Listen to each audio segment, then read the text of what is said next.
नमस्कार शेतकरी मित्रांनो, मी ज्योती देशमुख तुमच्या सगळ्यांचं मनापासून स्वागत करते. तर मला कायमच बऱ्याच लोकांचे म्हणजे प्रश्न विचारत असतात लोक, की ताई तुमच्याकडे गायी किती आहेत? तुमचं सध्याचं दूध किती आहे? दुधाला दर किती आहे तुमच्या इकडं? आणि तुम्हाला हा व्यवसाय कसा परवडतो? तर मला खूप सारखे सारखे प्रश्न येतात, म्हणून म्हणलं की चला आता एक व्हिडिओज बनवूया, आणि म्हणून मी हा व्हिडिओ बनवते. तर सध्या आमच्या गोठ्यामध्ये आहेत लहान मोठ्या मिळून एक 24 गायी आहेत. तर त्यातल्या 15-16 दुधाच्या आहेत आणि एक 8-9 कालवड्या आहेत. तर एवढ्या 15-16 गायींमध्ये आमचं आता सध्या दूध आहे 200 लिटर दूध आमचं रोजचं जातं दिवसाचं. आणि आता दर आहे आमच्याकडे 36 रुपये. तर 36 दुने 72, तर 7,200 रुपयाचं दिवसाचं दूध जातं. आणि 10 दिवसाचं आपलं एक साधारण 72,000चं दूध जातं. आणि याच्यामध्ये जर खर्च पकडायला तर एक साधारण 20,000ची आपल्याला गोळी लागते. 72 मधून 20 गेल्यावरती खाली राहिले 52,000. आणि यामध्ये आणखी बार्ली, तर बार्ली एक साधारण 5,000 रुपयाची लागते आपल्याला 10 दिवसाला. तर एक साधारण 47,000 रुपये आपल्याला राहतात.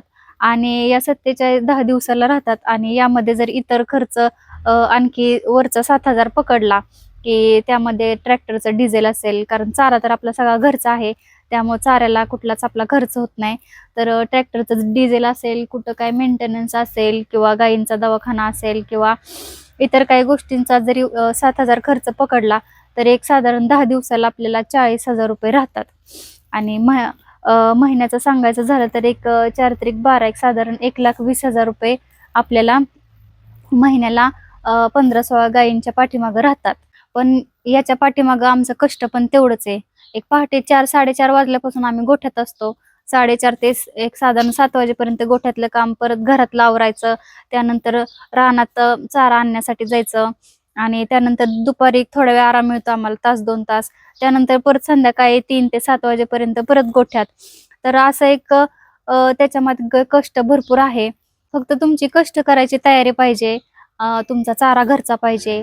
तुमच्या गोठ्यातली तयार होणारी जनावरं तुमचे घरची पाहिजे ती. तुमच्या गोठ्यात काम करणारे कामगार पण तुम्ही स्वतःच पाहिजे. आणि हे सगळं जर तुमचं नियोजन असेल, आणि हे सगळं जर करण्याची तुमची ताकद असेल ना, तर हा व्यवसाय अतिशय उत्तम आहे करण्यासाठी. तर अशी जर तुमची कष्ट करायची ताकद असेल, तर नक्कीच दूध व्यवसाय तुम्हाला फायद्याचा ठरणार आहे.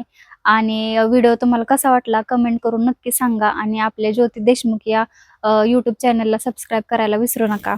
धन्यवाद.